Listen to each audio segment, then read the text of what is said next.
एक ऐसे तालाब की इतिहास जो रावण के पेशाब से बना है, जानिए कहाँ है। भारत में कई ऐसी जगह है जिन्हें का संबंध महाभारत का रामायण से है।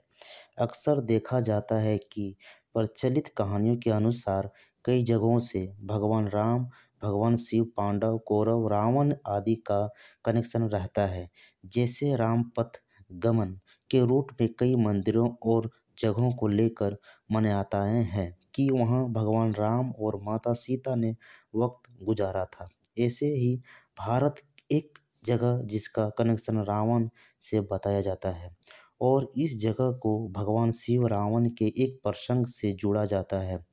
यहाँ तक तालाब भी है जिसके लिए कहा जाता है कि ये तालाब रावण के मूत्र की वजह से बना था। ये कहानी भी आपको अजीबोगरीब लग रही होगी, लेकिन कहानियों और मान्यताओं की माने तो ये बात सच है। ऐसे में सवाल है कि आखिर ये जगह भारत में कहाँ है और इसे रावण के पेशाब से क्यों जोड़ा जाता है। आने इसके पीछे की क्या कहानी है।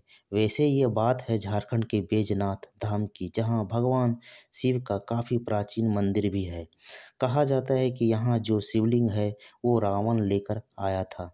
रावण का लाया हुआ शिवलिंग ही यहाँ रखा हुआ है और इस शिवलिंग की काफ़ी मान्यता है। इस मंदिर के पास ही दो तालाब है, जिसमें एक लिए कहा जाता है कि वो रावण के मूत्र से बना है। इस वजह से लोग इस तालाब को छूते नहीं हैं और ना ही इसके पानी को इस्तेमाल करते हैं।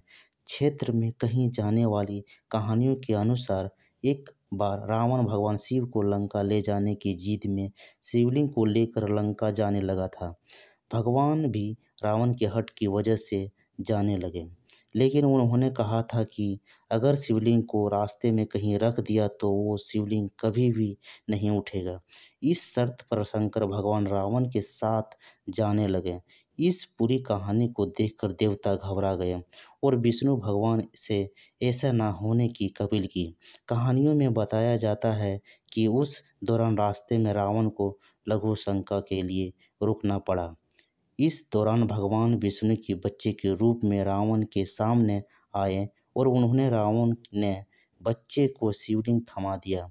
कहा जाता है कि रावण ने बालक बने विष्णु से अनुरोध किया कि शिवलिंग को अपने हाथों में थाम कर रखें जब तक कि वह लघु शंका करके ना आए। मगर रावण जब वापस लौटा तो बच्चा उसे जमीन रखकर चला गया। आनी विष्णु भगवान शिवलिंग को वहां छोड़कर चले गए। शिवलिंग के जमीन पर रखे जाने से रावण दुखी हुआ और शिवलिंग को उठाने की कोशिश की, मगर ऐसा नहीं कर पाया। शिव जी के वचन के हिसाब से वो शिवलिंग नहीं उठ पाया और उस शिवलिंग की ही इस धाम में पूजा होती है।